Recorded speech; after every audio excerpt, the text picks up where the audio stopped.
Ha? Good morning. Good morning, Piki Piki. Good morning, Piki Piki. Guys, marunong na siya umakyat sa hagdan. No? Ayan, no? Meron nang sumasalubong sa akin. Ito ba? Tapit ka rito. Ayaw lumapit ni Mo. May iba na daw guys na sumasalubong sa akin. Ayaw mo, di wag. Anyway, another day, another vlog. A day in my life vlog 1 week before Christmas. Rest day ni Mr. ngayon, kaya for today's video ay medyo marami nga kaming gagawin. At una na dyan, it's laundry day. At ayan, may bit-bit na nga ako na labahan guys. Meron pa sa baba. Konti lang naman guys ang aming labahan. Yan nga, kinukuha ko na. Tapos paghihiwalayin ko na yung pwedeng i-washing at saka yung i-hand wash lang. O diba? Ito lang naman yung labahan namin for 1 week. So itong nasa timba, hand wash lang siya guys. At ito pa nga yung iba. Sabi ko nga kay Mr. Dagdagan niya pa. Ang unti-unti lang naman ito.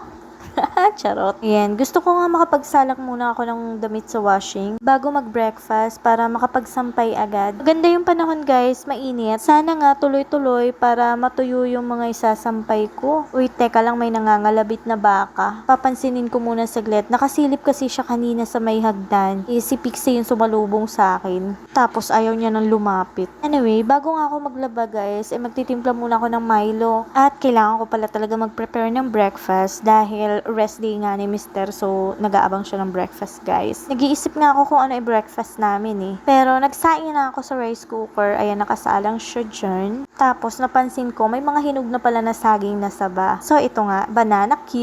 Si Mr. na nga yung pinagluto ko ng banana Q. Kasi, sinimulan ko ng maglaba, guys. At, ayan, drink tayo ng Milo. Nag-breakfast muna kami, guys. At habang nakasala nga yung damit sa washing, maglilinis na rin kami ng bahay. Sinimulan na nga ni Mr. Tinanggal na niya pala yung mga laman ng cabinet. Tapos, tinanggal niya na rin muna yung laman ng aquarium para maiurong namin yung cabinet dito. Magre-rearrange kasi kami guys para medyo lumawak yung space. At habang nag-vacuum si Mr. dyan, nagpupunas naman ako nitong cabinet guys. Tapos, ibabalik ko na yung mga laman nito mga plato. Ayan, kahit nakapag-vacuum na siya, magwawalis lang ulit ako para doble-doble. Tapos, walis ulit mamaya. At ayan, binalik ko na yung Christmas tree skirt. At dito nga, may dumi. Mahirap tanggalin, medyo nakadikit na kasi siya. Kaya nilagyan ko ng Zonrox, ng sabon, brinash ko na bi. Ayan, may long handle brush ako dyan na ginamit. Tapos minap ko. Ayun, natanggal naman siya. Para kasi siyang putik na namuo. At ituloy ko muna yung pagmamop. Kalahati lang muna kasi padaan-daan pa kami dito eh. Kaya yan na lang munang side na yan ang imamap ko. Kaya nga pala, tapos na ako makapaglaba ng mga damit, nakasampay na rin. Ang binabanlawan na lang ni Mr. is mga pantalon and jacket niya. Ang bibigat kasi nun bi. Tapos nakasalang pa yung makakapal na kumot. Sunod nun mga basahan, sabi ko siya na bahala dun. Kaya change court kami kasi ako naman maglilinis dito sa loob. At ito nga, tinatanggal ko na yung mga gifts dito. Kasi nga i-rearrange natin, lilipat ko ng pwesto.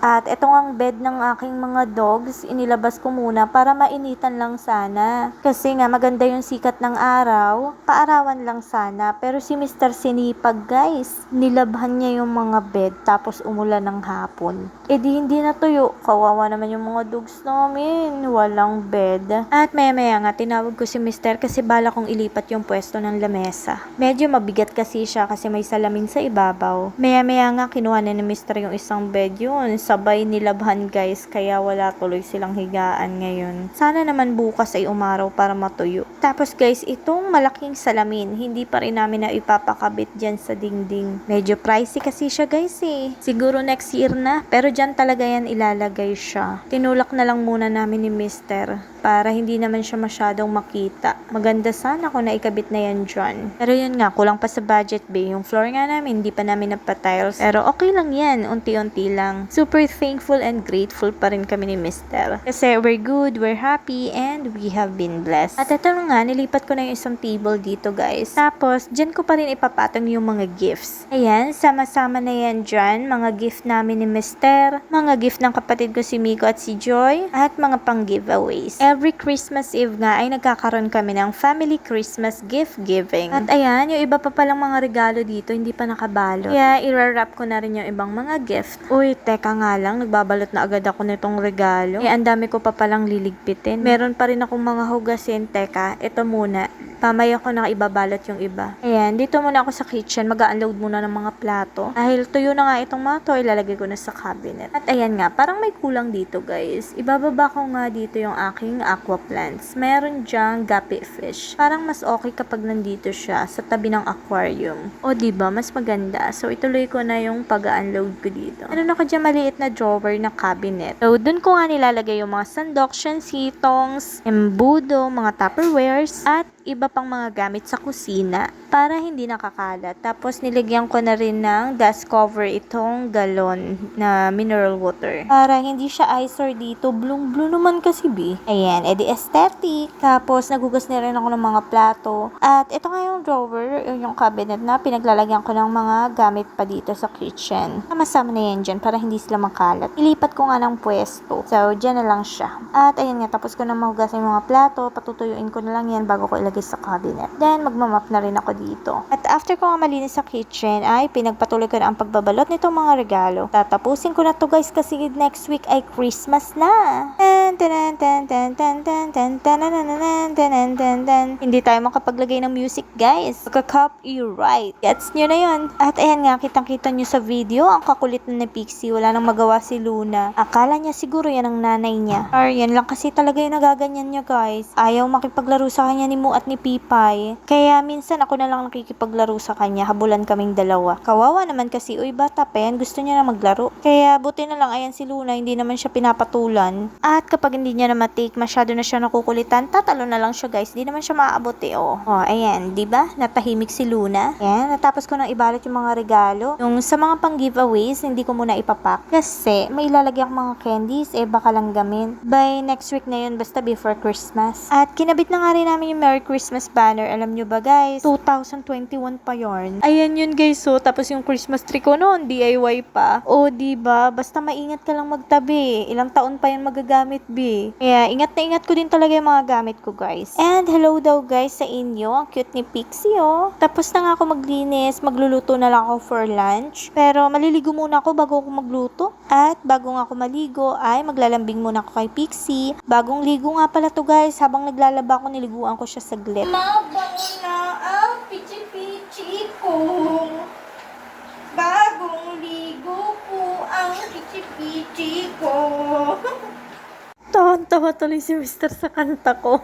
Oo naman daw guys, mabango si Pichi. Guys, last Christmas, chipi-chipi-chi. Chipi-chipi-chi-chi. Chipi-chipi-chi. Chipi-chi. Ang ganda ni Pichi guys, oh. This is Pixie. Pixie. Pichi-pichi. Doon na. Pichi-pichi-chi. Parang ang tahimik ni Pixie, akala mo hindi makulit. Ang sweet naman ni Pichi. Ang sweet naman ni Pichi.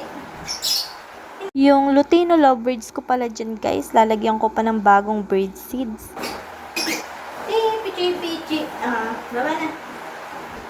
Si Luna. Si Luna, Ipon. Si Pipon. Si Pipay na buntit. Si Pipay ni. Si Pipay ni. Si Pipay ni buntit. Baba na.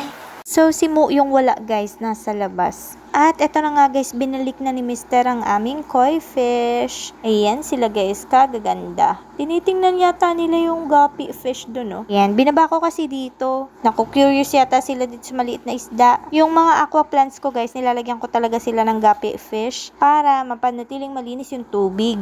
Kasi kakainin nila yung mga dumi. Tapos iwas pa kiti-kiti. Hindi mabubuhay ang lamok dyan kasi kakainin na nila. So, ayan, okay na dito. Okay, maliligo na at makapagluto na ng for lunch. So, that's it for today's morning vlog. See you sa next video. Thank you for watching. Bye!